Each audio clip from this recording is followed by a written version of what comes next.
Bueno, está en línea Daniel Estico. Daniel, ¿cómo estás? Buen día. ¿Cómo va? Buen día, José Luis, gracias por llamarme. ¿Cómo estás? Feliz comienzo de año.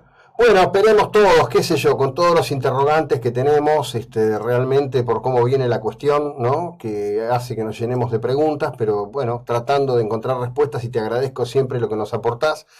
¿A qué ritmo se está endeudando en este momento un gobierno cuyo presidente en su campaña electoral dijo que con lo que el anterior gobierno pagaba por el IX iba a financiar la ciencia y aumentar el salario o el aporte que reciben los jubilados y pensionados? Bueno, claramente es un gobierno que desde que asumió vive del relato y hace poco honor a su palabra, ¿no? Porque no ha cumplido ninguno de los postulados que lo llevaron a la presidencia y que a mucha gente lo llevó a creer que, bueno, podía ser un gobierno que venía mejor que el anterior, que podía empezar a solucionar los problemas históricos de la Argentina, incluso del gobierno anterior de Cristina Fernández de Kirchner, que había dejado un campo minado muy difícil de desarmar para el gobierno siguiente, y ahora está haciendo exactamente lo mismo, ¿no? Está sembrando minas por todos lados para que el próximo gobierno tenga dificultades para, por lo menos para el arranque, ¿no? Ujú. Porque fíjate vos que el gobierno de Mauricio Macri se había ocupado de desarmar las LELIC, había reducido la deuda esa que justamente permitía descomprimir el pago de intereses y mejorar la vida de los jubilados con esos recursos. Este gobierno la incrementó en 26.000 millones de dólares, o Ujú. sea, lejos de desarmar esa bola de nieve que tanto le preocupaba en campaña al presidente Alberto Fernández allá por 2018, 2019, hoy prácticamente la duplicó. Entonces es un gobierno que vive del relato y que lamentablemente a veces los empresarios son muy condescendientes, ¿no? Porque Ujú. a veces les falta la dureza de decirle, por lo menos lo que le transmiten a la prensa, no sé si lo hacen en privado, pero lo que le transmiten a la prensa es que, bueno, un ministro que da clases magistrales, que más o menos los deja medianamente tranquilos, y me estoy refiriendo al ministro Guzmán, Ujú. pero lo cierto es que el propio Ministerio de Economía nos está diciendo que hoy el PBI de la Argentina está en el orden de los 450, 480 mil millones de dólares, obviamente al tipo de cambio oficial. Un país que no tiene capacidad para poder refinanciar una deuda de 40 mil millones de dólares entre 22 y 23, o 20 mil millones de dólares este año, o sea, menos del 5 puntos del PBI, es un país que no tiene ningún plan económico serio. Es como que vos me dijeras, yo tengo un sueldo de 200.000 pesos o de 100.000 pesos y el banco no me da capacidad de girar en descubierto 5.000 o 10.000 pesos porque no confían que yo le vaya a pagar. Entonces, el gobierno juega con el número astronómico de 20.000 millones de dólares de Mm. vencimiento, qué sé yo, de deuda, pero cuando uno lo compara con la riqueza que genera el país anualmente, es una cifra insignificante, es Ujú. perfectamente financiable, pero tenés que tener un plan de decir, bueno, ¿cómo lo voy a pagar, no? Claro, pero justamente, vos sabés que yo observaba ayer, antes de ayer, a un colega nuestro en un canal de la televisión porteña, que sale desde Casa Rosada y hablaba de todo esto y decía, bueno, evidentemente para Argentina esto es impagable. Han logrado que los colegas repitan esto como un mantra, sin Claro. ponerse a analizar que en realidad, desde el punto de vista de la capacidad de Argentina de crear riqueza y de exportar, no es un dinero significativo. El tema es que hay que destrabar la creación de riqueza en la Argentina. Exactamente, hay que justamente un país que necesita divisas le ponemos trabas a las exportaciones de lo que la Argentina nos produce con alta productividad, como es la producción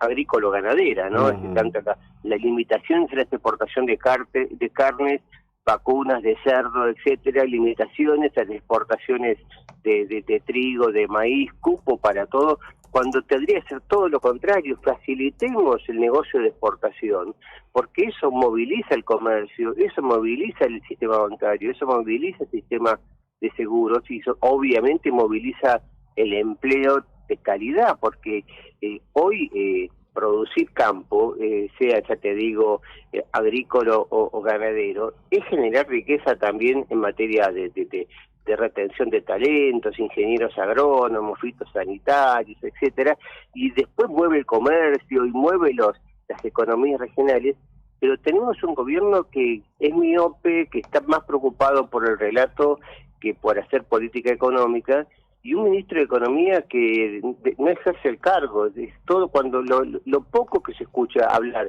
al ministro Guzmán con ese estilo tan parco, tan cansino, que no tiene fuerza en su mensaje, habla de finanzas, no habla de otra cosa. Es un secretario, subsecretario de finanzas, y la Argentina necesita hoy ordenar la macroeconomía y hacer política económica pro negocio, pro empleo, pro inversión, y ahí vamos a ver que financiar 20.000 millones de dólares, como vos bien decís, José Luis, con un país que genera 450.000 millones de dólares por año, es perfectamente manejable, y lo están vendiendo como que es una restricción insalvable y que la culpa de Macri, y este gobierno se endeudó más, se está tomando deuda en estos primeros 2 años de gobierno a un ritmo de 100.000 millones de dólares en el periodo presidencial de 4 años, o sea, 25.000 millones de dólares por año, es una locura. Claro, bueno, pero qué trabajo enorme tenemos que hacer, digamos, quienes tenemos la conciencia al respecto de lo que efectivamente ocurre, ¿no? Porque yo a veces observo una suerte de plano inclinado en donde se ha vuelto carne, aún en gente que vos decís, por ejemplo, este tipo jamás votaría al frente de algunos todos, ¿no? Nunca lo votaría. Sin embargo, terminan comprándose esas cosas y dicen, bueno, no, pero el Fondo Monetario... A ver, Vietnam es socio del Fondo Monetario y se adapta a las reglas del Fondo Monetario. China es socio del Fondo Monetario, más allá de que hay discusiones con la economía china. Es decir, hay que salir de esta suerte de trampa discursiva que ya ni siquiera es ideológica, es de oportunidad, y una oportunidad usada de modo siniestro, te diría. Sobre todo porque, como decías también, José Luis, los consultores privados, yo estaba viendo recién una nota en Infobae de Daniel Blanco Gómez diciendo qué alternativa tiene, qué piensan los economistas sobre si la Argentina no acuerda con el fondo. Y vos ves a todas las consultoras, a todos los expertos, los economistas, no, pero la Argentina va a acordar con el fondo. Y realmente es una expresión de deseo, porque el gobierno no está mostrando ninguna voluntad en serio de arreglar con el fondo, de decir, bueno, a ver, ¿qué hay que hacer? Hay que ajustar las tarifas. Bueno, pero yo no quiero un tarifazo, perfecto. Entonces, ¿hay forma de aumentar las tarifas para las que las empresas tengan los recursos necesarios para cubrir los costos, que hayan inversiones y que no tengamos apagones, ni falta de gas en el invierno, ni falta de luz en el verano? Sí, bajarle la carga impositiva a la tarifa. Cuando uno hoy paga la tarifa de luz, de gas, de teléfono, de cualquier servicio público, el 50% es impuestos. Entonces, si cambiamos la estructura de la tarifa y decimos, bueno, paguemos 75 de servicio, paso del servicio, y 25 de impuestos, y eso te va a permitir al Estado reducir la cuenta de subsidio, se compensa baja de impuestos con baja de un gasto, que son los subsidios a las empresas, porque de alguna forma hay que tratar de compensarle en algo a las empresas, no lo suficiente, por eso hacen las inversiones mínimas, pero si hay capacidad y voluntad de ordenar las cuentas, hay recursos para hacerlo. Pero es más fácil, el Fondo Monetario nos quiere esquilmar, el Fondo Monetario quiere que subamos las tarifas. No, el Fondo Monetario quiere que ordenen las cuentas. Y puede ser que le suba la tarifa a las empresas, pero no que el consumidor pague más, porque ya te digo, la carga tributaria es tan grande en los servicios que pagamos, cualquiera, públicos o privados, que si ordenás el gasto público, que ha caído camino al cielo, podés aumentar tarifas sin que pague más el consumidor. Lo mismo pasa el 14 de noviembre en las elecciones, se votó básicamente, mayoritariamente, basta de más impuestos. Y la primera medida que toma el gobierno cuando tiene un pequeño traspié de la oposición, porque les faltaron apenas 2 votos, firma el consenso fiscal para que evitar que provincias y municipios aumenten los impuestos. Entonces, un gobierno que está desconectado de la realidad, lamentablemente, no me permite ser optimista, ¿no? No, es desafortunado, pero es así. Pero también es interesante, digo, y cierro con esto y te libero porque sé que tenés un Zoom en puerta. Hay una cuestión de fondo, ¿no? Vos lo citabas, el tema de la carga impositiva. Ayer un oyente que evidentemente debe ser muy kirchnerista, me decía, bueno, pues yo hablé del tema de la vacunación. Claro, y si fuiste y te vacunaste con mis impuestos, no, con los míos me vacuné. Claro. Acá pagamos impuestos todos. Cuando pagás la luz, cuando pagás el gas, cuando compras un frasco de café, cuando compras, digo, cualquier cosa que vos haces. Inclusive hay un tema interesante que te lo dejo casi como un interrogante para otra charla. Con este tema de la profusión de las aplicaciones de pago, con el tema de la tarjeta DNI de Banco Provincia, que por lo menos en la provincia de Buenos Aires es impresionante lo que le funciona a la gente.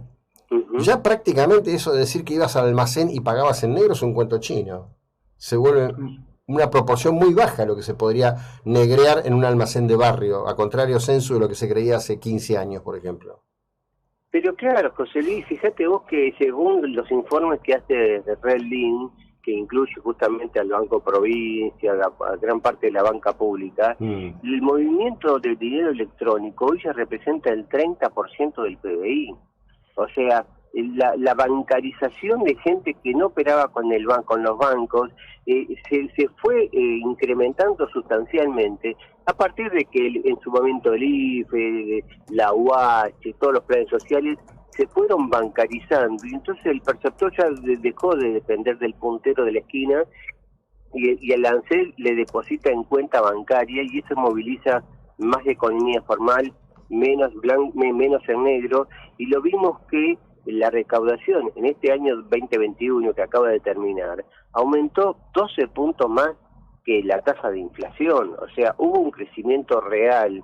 O sea que a pesar del aumento de la presión tributaria, los argentinos pagan, son cumplidores de materia de impuestos. Tuvimos un superávit de la balanza comercial de más de 15.000 millones de dólares, y sin embargo tenemos riesgo país porque la política, el mensaje que da el gobierno es que estamos mal. Y vos decís, ¿cómo? ¿Tan mal están que pueden generar una recaudación que supera la inflación, que pueden generar un superávit comercial de 15.000 millones de dólares y pierden todos los días reservas, y el riesgo país sube a niveles exorbitantes, etcétera?